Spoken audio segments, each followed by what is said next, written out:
Your environment is making decisions for you, even in your refrigerator. And here's how. I'm Brian Ford. Welcome to Self-Improvement Daily. If you couldn't tell by now, I am a behavior change nerd.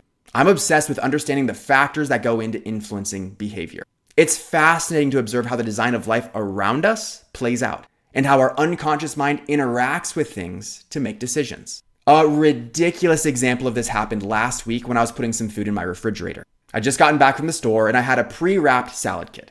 Normally, I'd put it in the bin at the bottom with the other produce, but this time I put it square in the middle shelf of the fridge. I closed the door, realized what I'd done, and thought deeply about why it happened. Normally, the shelf isn't wide open like that. It's a prime spot, so usually it's occupied. And it was clearly the easiest and lowest effort place to put the salad kit. And knowing that the human mind always wants to take the path of least resistance, that is what I unconsciously decided to do. The easy option within that environment. The resolution to this riveting story is, when I put it all together, I chose to move the salad kit to the appropriate bin.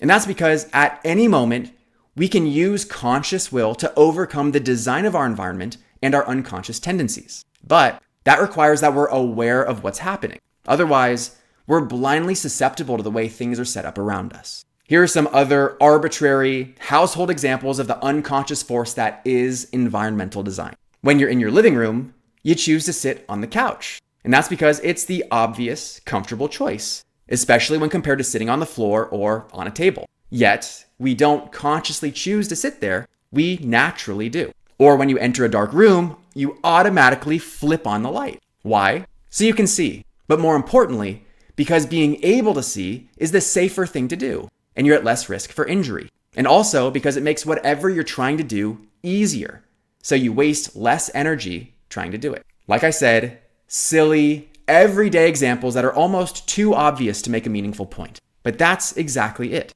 Our lives operate based on our environment, which is so deeply embedded in the way things are that it's ridiculous to think it would be any other way. I'm Brian Ford, and you grew today. Let's do it again tomorrow on Self-Improvement Daily.